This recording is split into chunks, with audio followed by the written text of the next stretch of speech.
mène des bagarres dures contre la dictature patronale et celle du gouvernement.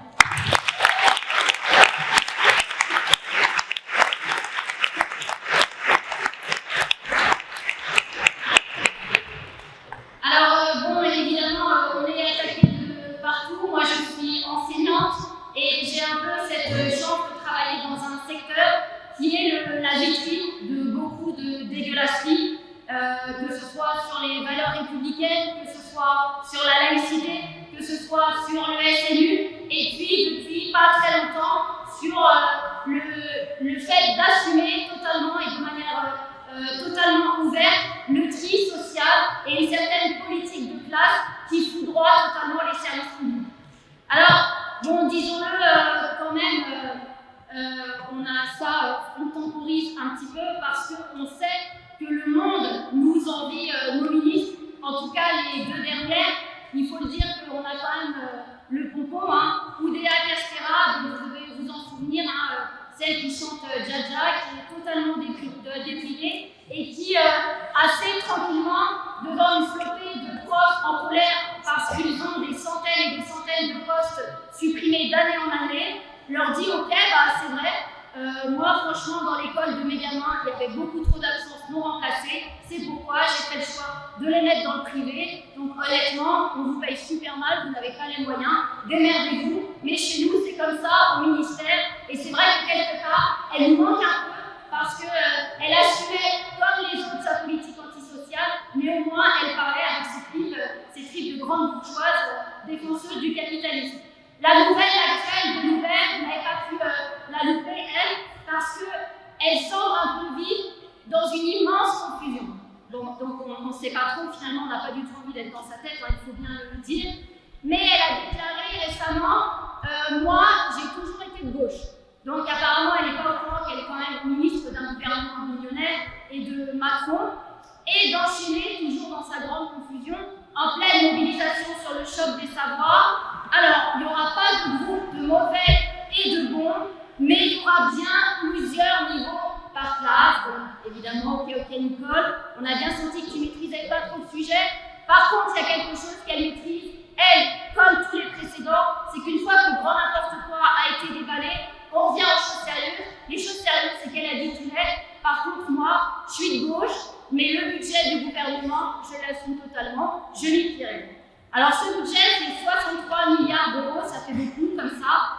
Il est décliné en tout un tas de lignes de compte globalement pénibles à maîtriser, à part pour des experts comptables, sûrement, probablement même. Mais au final, ce qu'il faut comprendre, en résumé, c'est qu'il est absorbé de manière ultra conséquente par l'inflation. Donc voilà, un euro pour nous. Il est en baisse sur la formation, mais ça c'est pas grave parce qu'une formation d'une semaine, ça marche. Il valide les nouvelles suppressions de postes, donc moins 2826 suppressions de postes sur 2 ans, et il bénéficie proportionnellement d'avantages au privé. Donc ça c'est raccord avec la ministre précédente, finalement, tout va bien. Attal parlait d'un budget historique, il en était presque convaincu, et puis patatras, tout se casse la figure. En février, Bruno Le Maire, ministre des Finances, annonce que la SCOP, il a fait les comptes et il y a vraiment eu beaucoup trop de cadeaux aux travailleurs. Probablement, peut-être, ils pensaient au NELA et aux 13 centimes d'augmentation. Et donc, il y a besoin là d'urgence de 10 milliards d'euros à trouver. Les ducs dans tout ça, évidemment, continuons. On leur a laissé croire qu'on aurait plein, donc maintenant on va tout récupérer, on sera raccord. Moins 700 millions d'euros pour l'éducation, c'est 4000 postes en moins de profs pour la rentrée prochaine, c'est 4600 équivalents temps plein de surveillants et d'assistantes aux enfants en situation de handicap. Donc il arrive en fait Attal à nous faire un truc, c'est-à-dire qu'il arrive en 2 mois, en l'espace de 2 mois, à nous faire croire qu'il y a 2000 postes en plus pour qu'à l'arrivée, il y en ait le double en moins. Ça, c'est quand même vraiment du mensonge de compétition. Il faut être Premier ministre pour assumer un truc pareil, ça, il n'y a pas à dire. Nous, c'est vrai qu'on n'a pas encore la formation, et alors, ils nous enfument encore davantage en nous disant les crédits, je suis obligée de citer, honnêtement, je n'arrivais pas à la fin par cœur, les crédits de titre 2 annulés sont des crédits mis en réserve dont ne disposait pas le ministre, des crédits gelés gelé pour faire face à des aléas. Ok, donc en gros, ça veut dire c'est pas grave si vous les avez pas, c'est pas grave si on les supprime, parce que de toute façon, ils étaient prévus pour les aléas. Dans la ville où je travaille à Gennevilliers, à la rentrée, 200 enfants n'ont pas eu de maître ni de maîtresse. Ça, on comprend bien qu'en gros, c'est un peu une chienlit pour le gouvernement, mais ça ne fait pas partie des aléas qui devaient avoir le budget. Donc, c'est pas grave s'il n'y en a plus.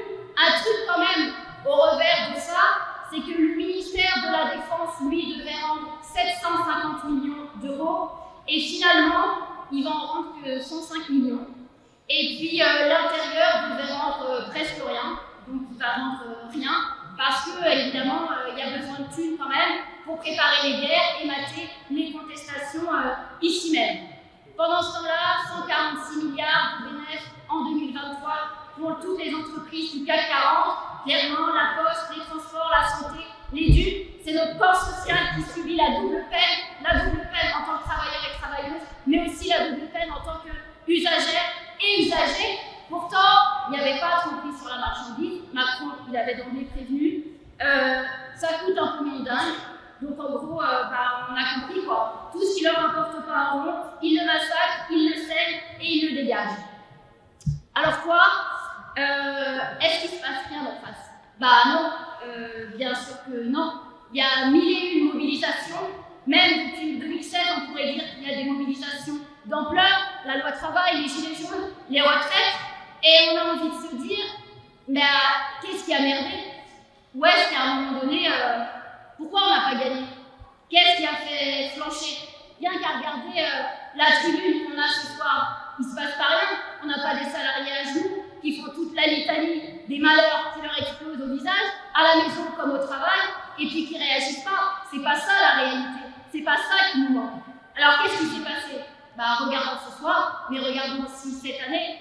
On a quand même l'exploit d'avoir une semaine, les jours s'enchaînaient, et on avait les DUP, et on avait la poste, et on avait le travail social. Là, la tribune, qu'est-ce qu'on est en train de voir? Bien sûr, toute la vapeur qu'il y a de ceux et celles qui relèvent la tête, mais un énorme éparpillement, un énorme éclatement, et une énorme dispersion.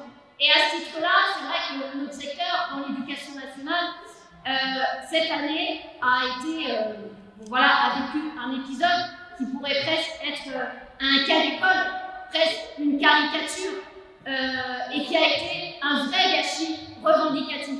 Attention, pas d'expérience. Ça a été tous les camarades et ceux et celles qui ont vécu la grève contre le choc des savoirs dans le 93 en Seine-Saint-Denis le disent.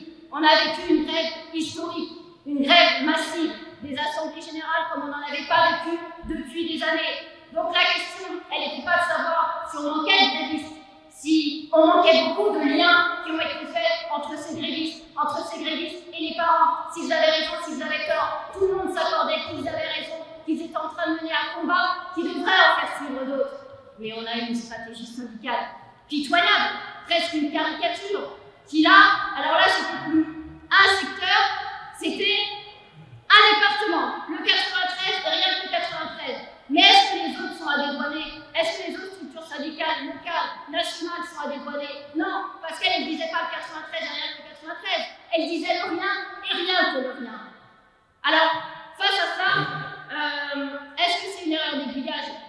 Bah non, parce que sinon, depuis des années, ça fait beaucoup d'erreurs d'aiguillage. Ça fait système. Aujourd'hui, Sophie Binet a signé une tribune pour faire barrage à l'extrême droite. Mais elle n'a toujours pas compris. 40 ans de barrage à l'extrême droite, et c'est les mêmes qui nous ont dit 40 ans de barrage à l'extrême droite qui vont chialer aujourd'hui en disant mais Benalla il est à 30%. Une responsable syndicale de cette ampleur, aujourd'hui, elle ne paie pas parce qu'elle dit, mais parce qu'elle ne dit pas, par le silence absolu dans la fonction publique, permis de licencier, saigné dans l'ensemble des services publics, licenciement en cascade, salaire gelé, et pas un mot pour regrouper, pour unir tout ce qui est vivant, tout ce qui lutte, tout ce qui respire dans notre camp social. Alors, franchement, allô quoi? On fait quoi là? Parce que comment on peut croire une seule minute que face à l'attaque violente, foudroyante, qui est portée par le gouvernement, par le patronat,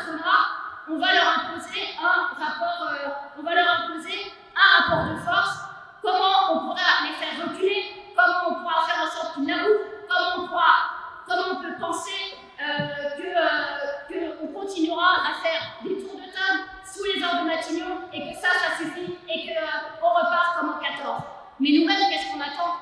Parce que si la CGT, elle continue à chercher le bouton de la grève générale, si la France insoumise, elle brandit les drapeaux de la Palestine à l'Assemblée nationale, mais qu'elle n'est pas conséquente à retranscrire ça dans une massivité des mobilisations, si tout le monde veut l'unité sur le papier, mais trouve mille et un prétextes en fait d'indépendance pour ne pas le faire, pour ne pas faire d'unité dans l'action, alors quoi?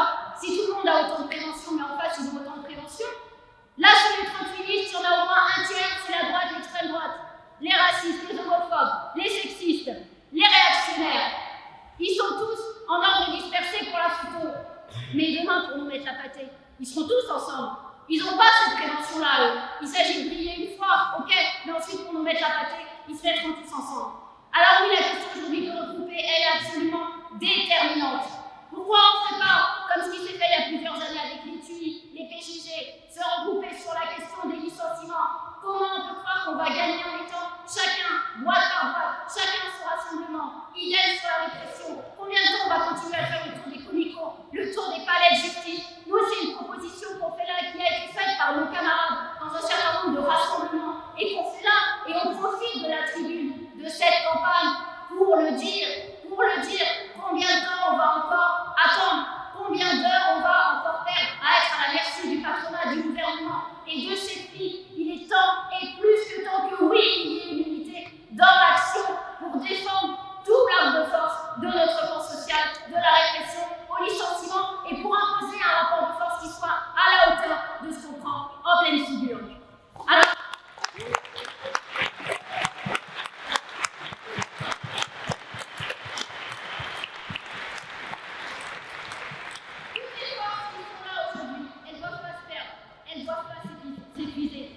alors ouais, tout ce qu'on veut aujourd'hui, ce dont on a besoin, c'est d'un plan d'ensemble, c'est d'une grève générale. Et pour ça, les camarades, tous ceux, toutes celles qui sont venus là ce soir, qui nous écoutent, il n'y aura pas d'autre solution que de se regrouper, que de s'organiser. On dit ils ont les milliards et nous sommes les millions. Mais il est temps de leur montrer que nous sommes les millions, que ça se voit pour enfin, une bonne fois pour toutes, les dégager.